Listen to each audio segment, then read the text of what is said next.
Good morning, welcome back to my channel. I'm Erica and this is going to be a little bit of, I think, a variation from, maybe not a variation, more of just a different style than I have done. I haven't really had time to do any major projects that I have the ability to sit down and edit and make this video of, hey, project start to finish. So I thought I would do a sew with me for the day, or just, I don't know, while I'm working on something that I need to get done. And probably will talk a little bit as I'm going through this, and we'll see how this goes. So I have been needing to get this particular project started and through for a while. My oldest child is at a school that uses school uniforms, and my second child will be joining him there this fall, and she is my one that really wants to wear skirts. And so the uniform acceptable skirt for a khaki skirt is a little bit more expensive and trickier for us to find around here. We can find khaki pants aplenty. Skirts are a little different. So I thought I would try to make her some, since obviously I have the ability to do that. So I had been looking for a good pattern to use for a while, and this ended up being a little bit different than I thought it was, but I think it's gonna work. I might change it for some of the skirts. I've got 4 in this particular style, and anyway, it's in Butterick Classics pattern 5984. I think it's an 80s pattern, honestly, if I had to guess from the tops of these outfits. So it is women's size 6 to 10, and I had to make that bigger because it is a zipper skirt, and she is all about comfort and wanted elastic. Now, the tricky part is I had to really hack this pattern because she wanted elastic waist. However, the front still needs to look flush and straight and not elastic, and she has to have belt loops because that's part of the uniform, is she has to wear a belt. And so obviously this, well, I guess not obviously, but I'm going to say this pattern does not have a waistband for belt loops, and it is not gathered in any way, shape, or form because it is a fitted top. So I had to really hack it, and she tried on like 3 iterations of it, and then I had to change it again after I completed the first skirt because we missed something important. She'll still be able to wear this first one, but it probably will go in the closet as her, like, it's the last one clean type situation. But I'm really pleased, and I'm gonna have to make some changes as I move forward, but I know what changes to make. So here's the first one, and I actually really liked the fact that it had this top yoke section that wasn't pleated in any way. I think that that's going to give her a little bit more like comfort as she walks around school. She won't have to worry about the wind picking up the pleats like all the way to the waistband. So if the wind, you know, picks up or whatever, it'll only fly up her skirt a little bit. I don't think it'll be that big of an issue, but for sure this will be, I think, more comfortable for her. So I found this wonderful khaki, and I don't exactly know. I think it was in the broadcloth section of the store, but I'm not 100% sure it's broadcloth. It's got a different texture on the back that's a little bit more fuzzy. I'm not actually sure that the fuzzy side isn't the front, but she wanted the fuzzy inside and it worked better. So it looks really good.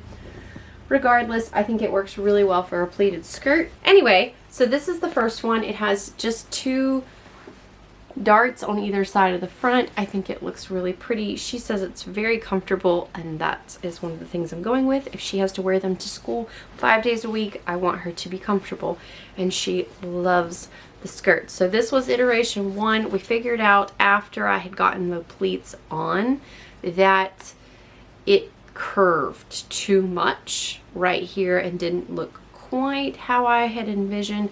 So for the second one, I straightened the side seams up a little bit, and so it doesn't pop out as much. I think the curved yoke for the side seam would have worked fine for the zipper, the way this was done with the zipper, but for the elastic it just needed to be more straight. And so anyway, so I have 2 more out of this fabric, and then that are gonna be identical. And then the place I bought this is a Discount Fabrics place, and they had this wool for, in remnants, 3 yards. This was $30 and this was $35, which is typically more if you've been around this channel than I pay for fabric. But I was not, like, this is specifically for her uniform for school, so it had to be new and nice fabric, and I'm happy with that cost for wool.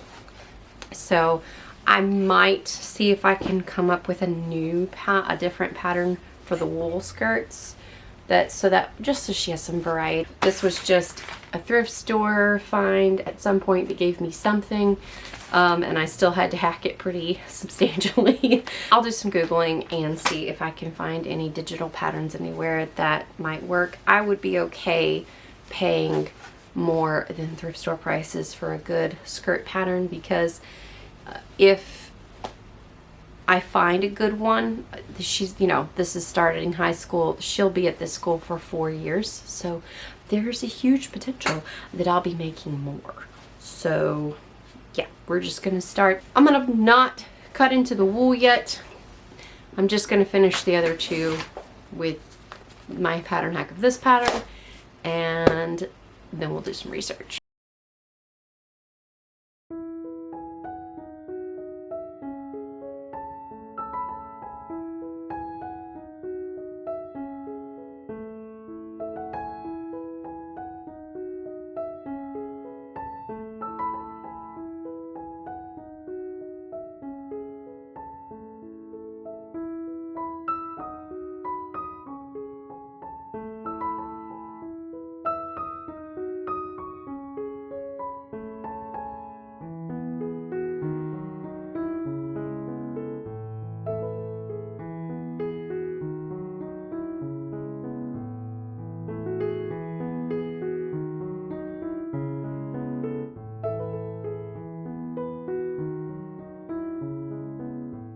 So the first thing I need to do is put the darts in. I have already marked them, so I'm just going to start pinning them up and then take them over to sew them.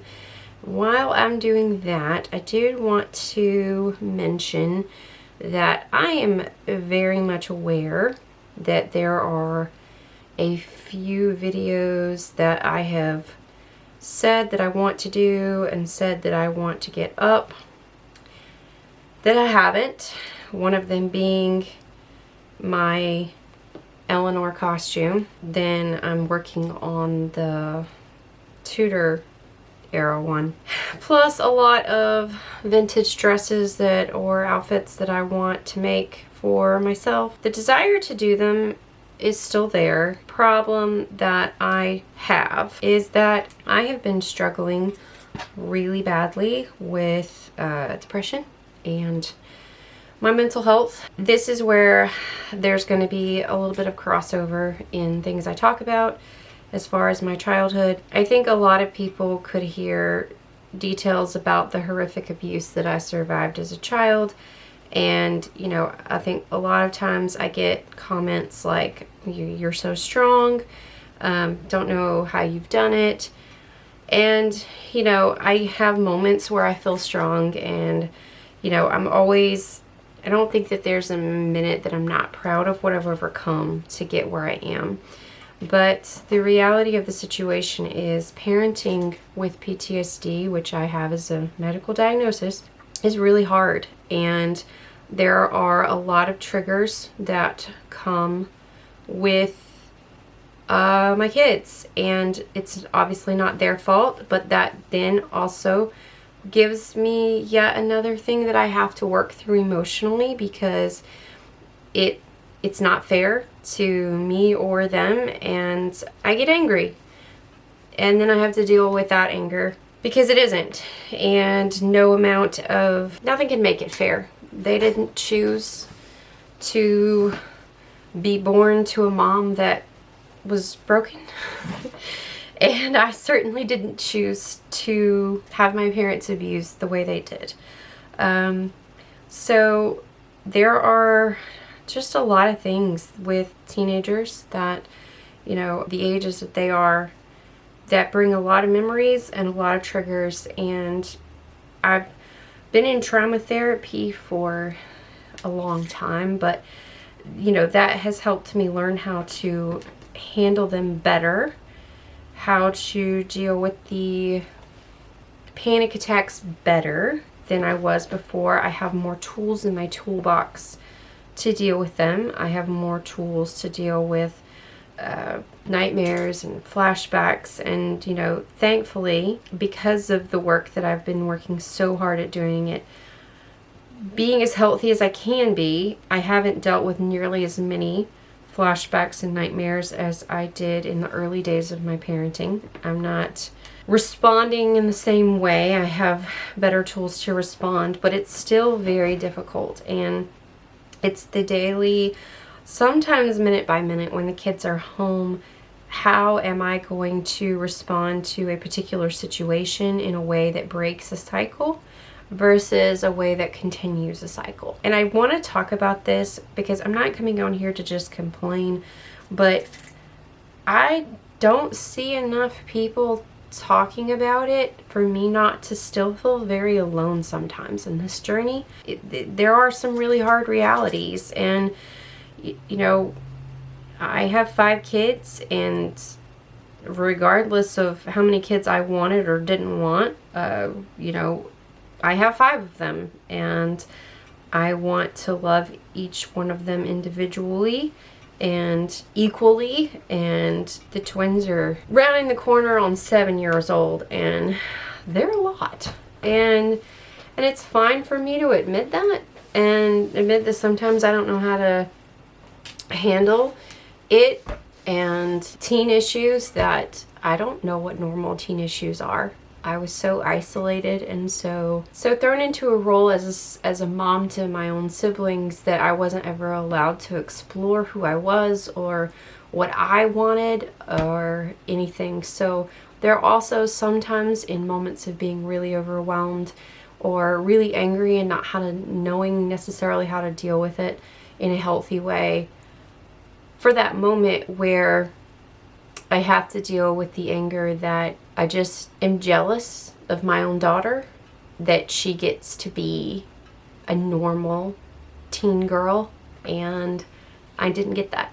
And this is not a pity party. This is just a real, honest, this is what parenting with trauma looks like. And this is the realities that I face, and I don't know if I'm alone. Like, I feel so alone, and I'm gonna move over to my sewing machine and sew while I'm talking. I know a lot of people that were raised in the same cult that I was. A lot of the people that I know, I don't know in person. I know them from an online recovery group, so there's not the people here in my everyday. I have my friends that are here to support, but you know, a lot of them don't have a clue what it's like for what I live on a reality of a daily basis. So, I mean, they want to support, but even my own husband doesn't understand. You know, he has very loving parents. So, all that to say is I have been really battling mental health on that. And in that battle of mental health, one of my particular things is overeating, because I comfort eat, and I was starved as a child. That was one of the abuse tactics my parents did, was withhold food for sometimes days on end. And so thankfully it's not necessarily a trigger anymore, but when we first got married, it was actually a trigger for me to get too hungry, and it would send me into a panic attack. And I didn't know that that's what it was at that point. I had no clue what a trigger was when we got married. This was a long time ago. I'd not been to trauma therapy at that point. And I just didn't understand what was going on with me. I didn't understand why. I didn't even really know what a panic attack was. I found that out later in counseling. Oh, that's what I've been having, is panic attacks. So anyway, it's not to the point anymore where like I go into a panic attack if I get hungry, but I still comfort eat, and all that to say, I've gained weight and I'm not happy about it, and that's not been helping my mental health at all. But it definitely has affected my ability to try on my dress that I made for Halloween. And so, in all honesty, I will hopefully be able to get back into it and fit into it soon and be able to put it on, but I cannot currently. And I'm gonna have to give myself grace on that and be okay with this is where I am at the moment. I did get back on my meds within the last few days, so hopefully that will help. And yeah, that's also been affecting my ability to come in here and to create and to even want to create. It's just, for the last couple of months, been a daily survival of just making it to the end of the day without losing my sanity.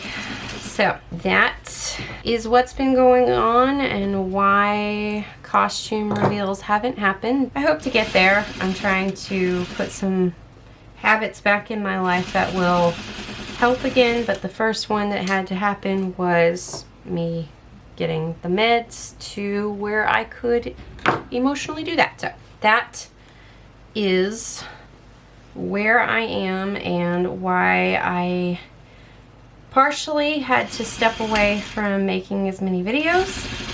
And it's really hard to want to dive into some pretty patterns when I currently don't know how to dress for what my body now is, and I hate it.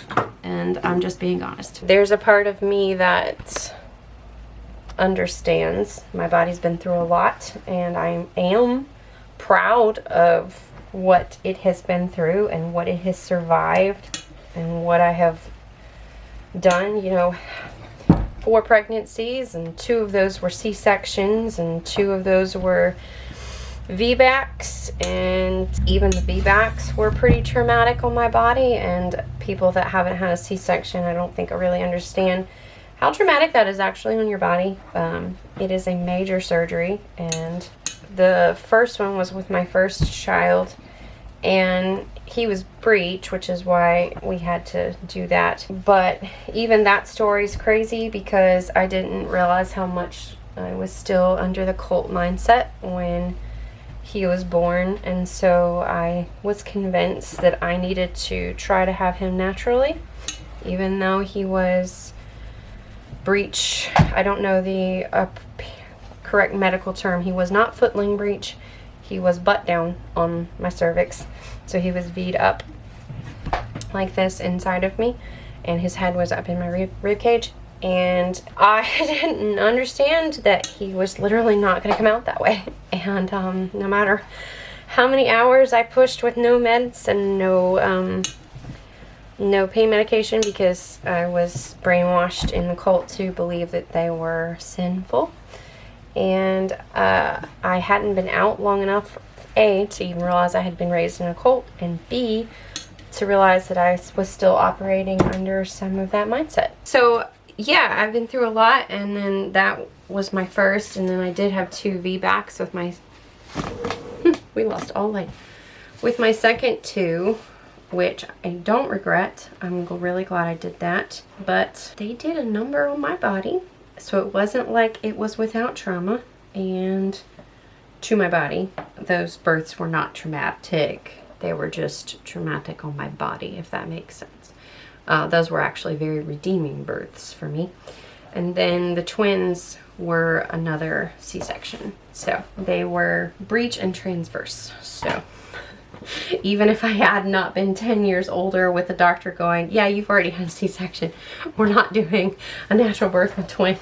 I was 10 years older when I had them versus my oldest, and they were breech and transverse. So that's how that went.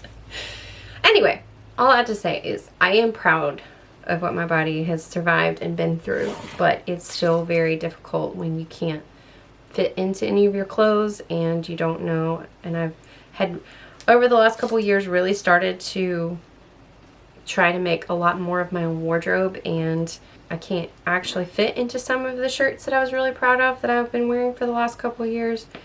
So anyway, that's kind of where things are. I'll get through it. I will get over it. It is not the biggest problem I've ever had in my life. I don't sit there and like moan over my weight, and I certainly don't make a big deal about it around my kids, because I don't want any of my kids to struggle with weight and body. We just work on being healthy. So anyway, that is a quick rundown of why things have gotten to this point on the channel. I still want to keep this channel up, but I also need to think about my mental health. So I thought that a good little quick, I'm working on these skirts and I would like to show them off because I'm proud of the pattern hacking that I have done on it. And yeah, that's why I'm doing this video, to hopefully encourage myself, and if it helps other people start talking about the realities. I mean, being a mom is just freaking hard, but then you add trauma on top of it. It's a whole nother thing. Plus, I don't think a lot of people understand what it does to not have your mom to call. Like, my mom is a piece of shit. Not to be too overly blunt, but she is. Alright, darts are done. I'm doing side seams, so I'm gonna go stitch these down and serge them, and I'll be right back. This fabric frays pretty quickly, so I went ahead and serged the bottom edge of the yoke and pressed, well, I pressed the seams down first and then I serged the bottom of the yoke. I don't need to do that to where the waistband's gonna get attached, but it's going to be a little bit before I attach the pleats down to the bottom of this. So just went ahead and serged both of them and pressed the side seams down. So now we're going to hop to the waistband. And let me see, just wanted to finish up that thought is, you know, I do have my mother-in-law, and I'm very, very, very, very grateful for her, but you know, she's not my mom. And most of the people I'm friends with, you know, if they're struggling with something, or they don't know what to do, or they, you know, want to compare something to their own childhood, you know, they have their moms they can call.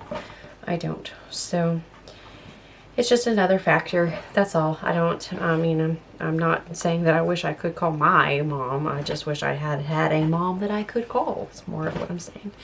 So anyway, the next step is to get the waistband sewn together. So there's two back waistbands and 2 front waistbands. So I'm gonna go sew both of them so that'll be 4 total. 2 for each skirt. I'm gonna go sew them all together at the waist seams. For the interior one, which is technically the lining. Actually, pause that. I've been meaning to do this with the last 2 skirts. I am gonna go gut interfacing for all of them, because I figured that was one of the other changes that I realized I needed to make. I need interfacing on the waistband, so let me go pause and do that. But then once I get the interfacing on, I hope this makes sense.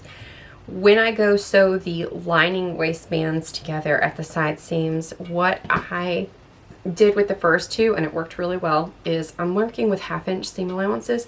So I sewed 1/2 inch at the top. I'm just going to put a couple of pins in here to hopefully show that. I'm totally estimating. These aren't going to be the ones.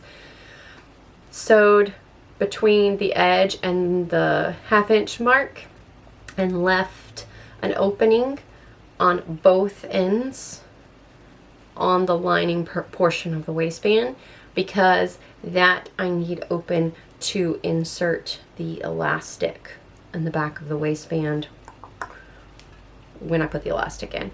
And then I just will whip stitch those closed by hand once the elastic's in. And that worked really well, but yes, I need to go get interfacing. So I'm gonna do that, stop yapping for a little bit, and get the waistbands assembled, and then I will pop back on to show and tell how I attach the belt loops.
Okay, so here are the two front waistbands.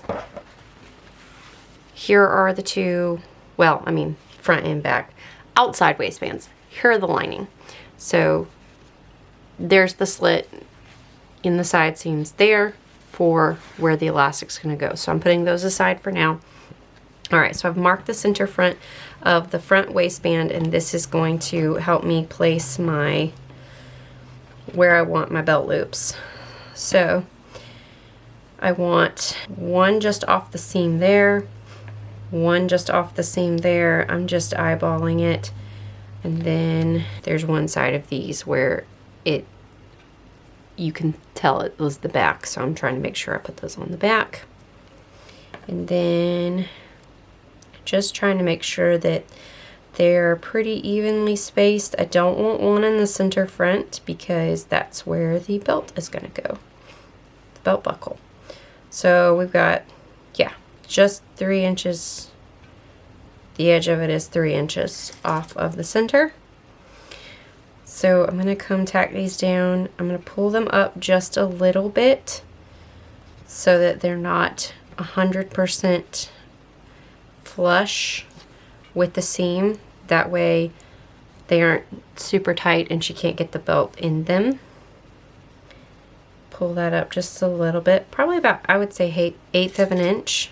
I did it a little bit more than that on the previous ones, and it didn't need to be that much, so I'm only going to pull it up 1/8 of an inch here. I'm not putting as many on the back because it's going to be elasticated, so there doesn't need to be, so there's only going to be 3 on the back. This is technically as close side seams. Okay, so then again, find the center back. I guess found the center front. Do a crease there. Finger press that. All right, and then mark it and then turn it over. And I actually do want this one. Trying to make sure that this is evenly spaced. So that's 2 center back. I do want this one in the center back. And then about here, just off of the front pin, and there is what I did. It doesn't have to be perfect here. This is going to be pulled up with elastic, so if it's not 100% exact, it won't be noticeable.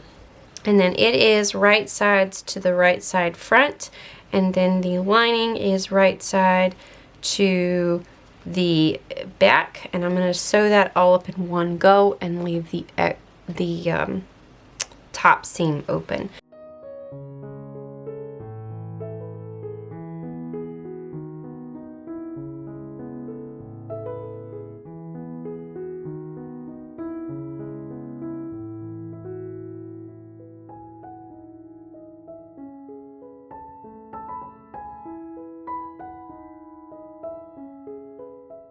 I have gotten it sewn, so you can see my little pucker in the back.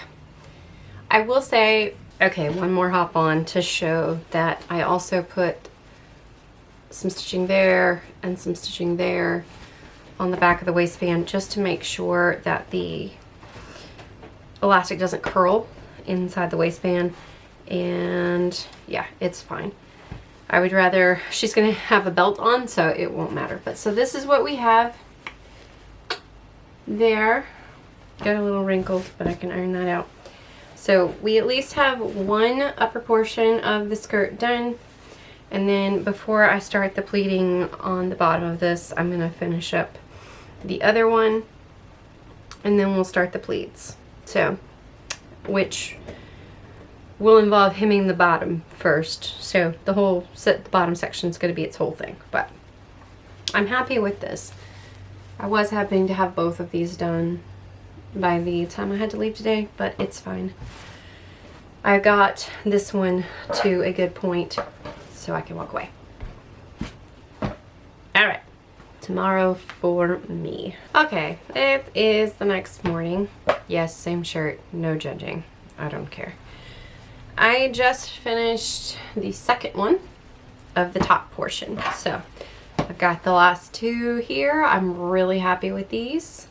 I think they turned out, I think the second one even turned out better, so this is actually the fourth one, but you know. The next step is literally just to sew all three of the large pieces, all three of the small pieces for each skirt together. And like I did with the last skirt, I'm gonna go ahead and hem the bottom. That way I don't have to worry about hemming the bottom after it's pleated.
Okay, we have, just in time, 4 completed skirts. My battery died when I was in the second to last one, and I didn't realize that my backup battery was also dead, so yeah, I had to charge it and then come back and finish the last step. But we have 4 skirts. Yay! So I'm really happy about that. I've got to go get her some skirt hangers so that they don't get wadded up in the drawer. But yay! I have officially decided that I am most certainly going to find a different pattern for the wool. And I'm going to take a break before I hit those, however many skirts I can get out of those. I'm still hoping to get 4 out of that as well.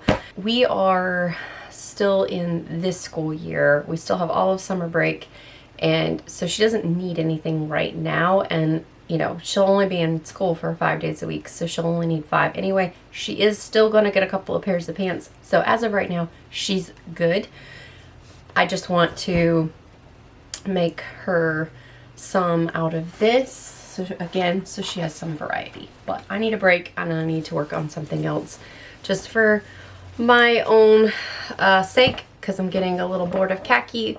Also, there is an element of it that I talked about with my husband, that khaki, navy, and white in particular are, I didn't sew with them for a long time because those were colors of the clothes that I wore in the cult when I was growing up. Navy and white was the official uniform when you were at the training centers and other things, but khaki was also popular, and I made quite a few ankle length hideous khaki skirts for myself and siblings growing up. And so I had to kind of, when we found out that this school had the navy and khaki uniform, I had to overcome that a little bit. Thankfully it's for school.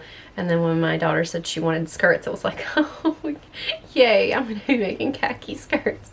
But it's like, okay, but I can make these pretty. She still has to have them appropriate uniform length, but they can be nice skirts. And she's happy with this. She put it on and twirled, and she said it was super comfortable and she looked adorable in it. So hopefully with her navy polo shirts, and we'll find her some pretty belts, because your belts and your socks and shoes are kind of where you're allowed to show your personality at their school. So we got our oldest some really super fun socks over the last couple of years, so he has the ability to show off some of his personality amidst the uniform.